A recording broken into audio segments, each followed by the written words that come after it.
What's up, guys? It's your girl Shay Vlogs, and I am back with another video. And of course, today's video is going to be a reaction. In today's video, we're going to be reacting to all the controversy, all the crazy stuff that's been going on with Just Pearly. I know you guys have probably seen it. If you haven't, I'm going to give you the drop on what's going on. But before we get too far into this video, make sure you guys hit that subscribe button. I'm trying to get to 5,000 subscribers, so go ahead and hit that subscribe button, and let's get into it. All right. Let's go ahead and get into this video. Today I chai tea. I quit coffee. You guys don't care about what I'm drinking. Okay.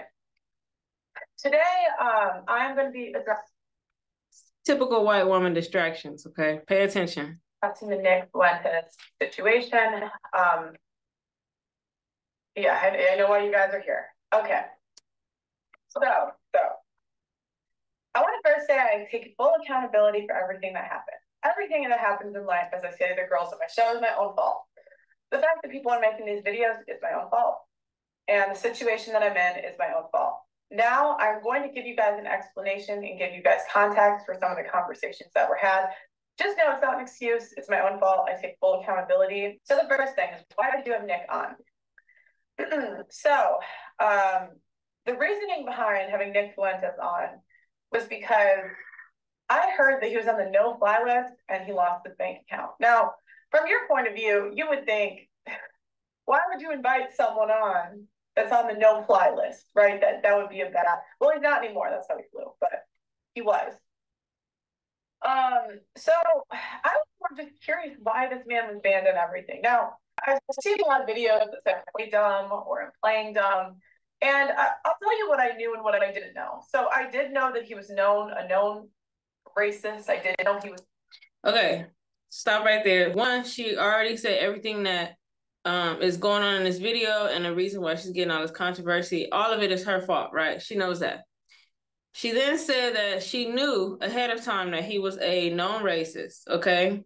She does not know why she invited him on the show, but she knew he was a racist, okay, ahead of time. Now, if you knew this man was a racist, you knew he was going to come onto your show. You knew he was going to possibly come on your show and say more racist things because he is a known racist. And like you just stated, you knew he was a racist ahead of time. Secondly, this was a strategic move.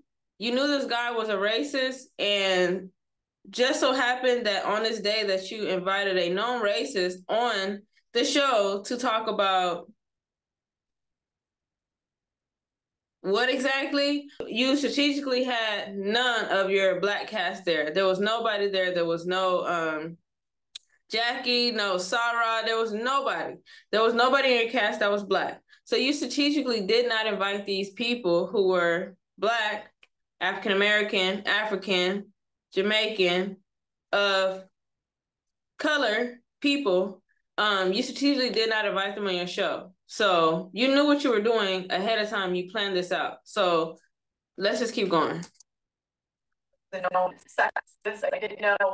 that basically every bad name in the book from the right and the left, everyone hated him. So the reason I had him on was because, guys, people say that stuff about me. They say I'm sexist. They say I'm a misogynist. And, I really just like to give people the benefit of the doubt when I interview them. I don't go into interviews trying to interrogate someone. I just more try to listen and see where they're coming from. I should have had someone, maybe Sarah Garvey, maybe another content creator that could have pushed back more and really was more educated on the topics that he was talking about than I was. Because I certainly was not an expert in any of the stuff that he was talking about.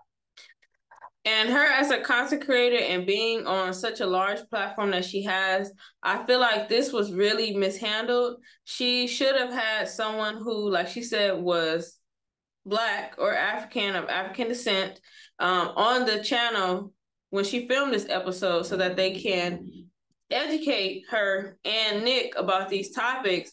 But I feel like overall, in the first place, she should have never used her platform to give a racist, even bigger platform to spew hate towards black people. And then also, I don't know if you guys have heard about her contracts and stuff like that, but basically it was borderline slavery.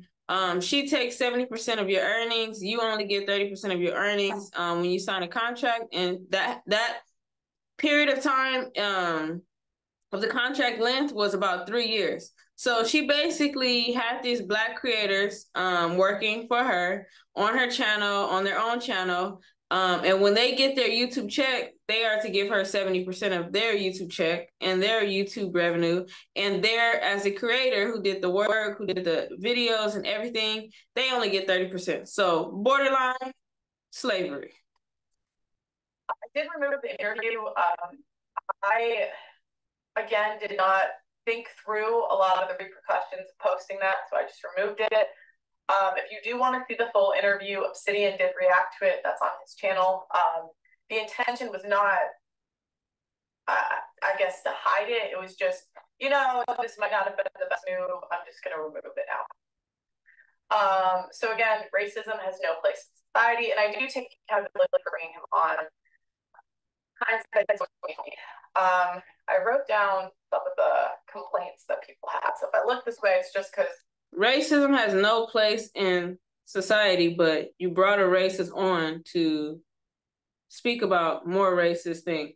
Bombastic side eye. Criminal offensive side eye.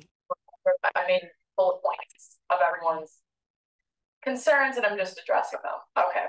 My Africans, that part. So in the heat of the conversation. And I notice when Caucasian women, when they lie or they're trying to not think about what they're talking about, they're just going with the flow, going with the motions. They do a lot of hand movements like this. They do a lot of this. And they say a lot of ums. You know what I mean? They repeat the thing, the topic or the phrase multiple times because they're trying to they have to almost stomach it to even say it because the hatred is so much, so deep. So pay attention. I'm going to rewind it. Concerns, I'm just addressing. Watch how she says my Africans. My Africans, that part. So in the heat of the conversation, I made some remarks to my producer, Blessing. Now, Blessing is a godsend. Okay, Blessing has made the production quality literally phenomenal. He's so talented. And during this conversation, we were talking about immigration, and I said, I'm trying to get my Africans to America. Now, I watched it back, guys. It was so cringy. Oh my gosh, it was so embarrassing. I met my African employees. I just said Africans. Come on now. The reason is because, why wouldn't you just say my employees or whatever to America? I really respect the African culture. I had no ill will or malice towards any of that. But it sounded absolutely awful. It was so cringy watching back. It was awful. So it was stupid. It was stupid. Okay. Now let's talk about my Africans was the other one, and then the joke about Blessing being late. So one thing that they cut out from that clip was that Nick Fuentes did say after, I'm just giving you a hard time. I'm just kidding. Okay. Now, even so, it was still in poor taste. And what I didn't think about at the time was, for those that didn't see it, basically Nick Fuentes was talking about he's always late. And I said, you're on time today. Oh, Blessing was the one that's late. And it's sort of an inside joke here at Just Pearly Things. Blessing is he's phenomenal, but he's a late guy. And every time he comes in, he says African time. Now, Pearl, me. So when I was referring to him during this joke, I was like, African. Now, I was saying African time, referring to what he says when he comes in. Now, what I realized is this was especially disrespectful because we did. So on this particular day, when you have a known racist, a known white supremacist, you casually just basically blow it off. You are saying my African, you're missing the employee, quote unquote. You're saying African, referring to an inside joke, which you've never said before. And I'm pretty sure if you say he's always late, you would have said it before, but why did you say it only this time? And then still not say the full, complete thing. So it wasn't by accident. One time is an accident. 2 or 3 times, you're doing it on purpose. Have someone that's a known white supremacist, you know, making that joke in front of him, with him, is just in poor taste. And I didn't apologize to him for it. I really had no malice, ill will. But, you know, stupid. It was just stupid. Okay. The next thing is, I've gotten a lot of criticism for, you know, using the Black culture and then I'm going right and leaving it, like that sort of thing. You can correct me in the comments if I'm wrong, but that seems to be a big point of contention. My intention was never to be, you know, quote unquote leader in the Black manosphere or the manosphere in general. I really have always just looked at the men as the leader. I mean, they're the thought leaders. Let's just be honest. And me, you know, I try to support them in any way I can. You know, I bring them on my show, but saying I'm a leader in the space, you know, I feel like women follow, men lead. So I really think, yeah, that's just my opinion. Now, the other thing was the demographic of the women on my show. Guys, I haven't done recruiting in months. So when I started, I never expected it to blow up this fast. I never in my life thought I'd have 1 million subscribers in a year. I wrote my goals for the year before and it was 100,000. I thought I'd maybe get 100K by the end of the year. That's what I thought. Now, everything blew up so fast and I haven't done recruiting since maybe July.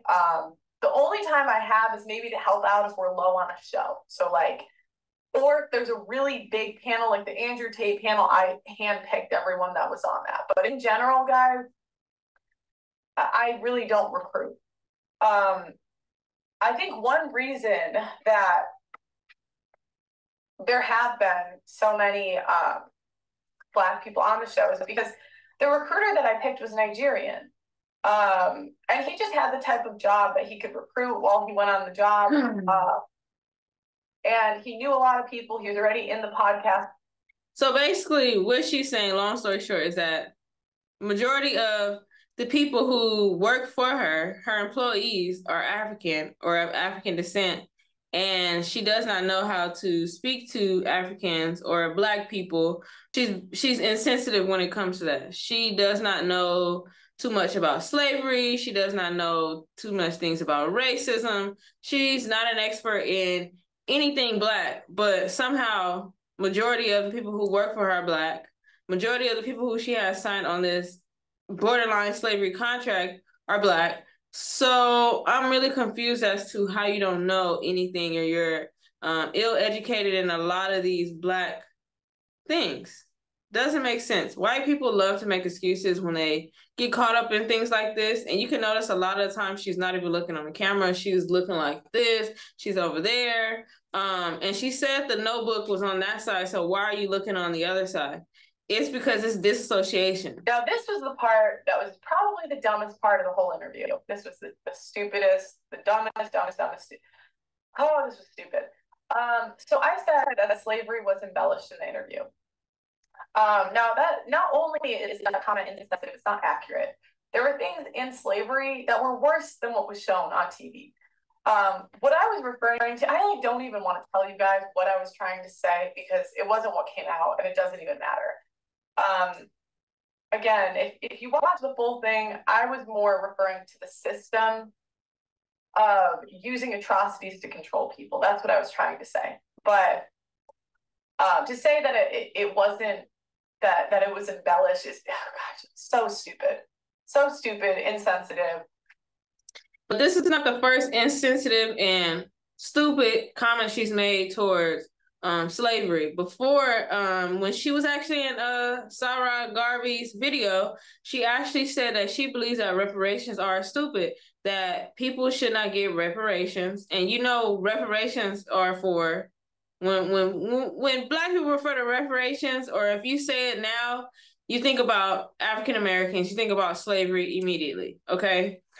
When she said, you know, the Jews have gotten paid, the Japanese, these people, you know, all these people have gotten some sort of repayment, but when it comes to reparations, you know, that hasn't been paid out. And a lot of people, you know, like, what are your thoughts on that? She said that she thought reparations were stupid. So everybody and their mom can get reparations or some sort of repayment for all kind of things that have happened in the past. But when it comes to Black people and slavery and what they did to us for literally over 400 years, that's like stupid. So I don't understand that, because the people who are alive, whose ancestors and things like that have went through those atrocities, and they're still getting paid, and they still have land that's passed down to them. But when it comes to Black people, we're not supposed to get that. She said that she feels like the slaves should have only gotten reparations if they were still alive. But it's okay for Indians to still have what they have. It's okay for the Japanese to still get what they get. It's okay for everybody else to get what they get, but for Black people, since the slaves died, you guys shouldn't get anything. I think it's stupid. So this is not her first time making a very insensitive remark towards Black people and reparations and slavery. Me personally, I will not be supporting because I just don't stand for racism. And especially if I know that this person is a known racist, I'm definitely not going to invite him on my huge platform where I know, you know, my cameraman, my recruiter, you know, this person, that person, and half of my speakers on my channel are African. I'm just not going to do it. I feel like that was very stupid of her. That was not a great thing to do. It was very distasteful, and I'm just very disappointed in Just Pearlie's actions. I was actually, you know, like kind of like a supporter of her. I did like her stuff. Some stuff, of course, was off the wall, you know what I mean? But majority of stuff that she said, and, you know, I enjoyed like her interview with Andrew Tate. That one was a huge interview. I did like that interview. But now, since this whole Nick Fuentes things, it kind of just made me look at her in a different light. And, you know, just let me know what you guys think in the comments. I'm going to end this video here. Thank you guys for watching. Go ahead and give this video a thumbs up. Hit that subscribe button. Give me the 5,000 subscribers. And until next time, peace.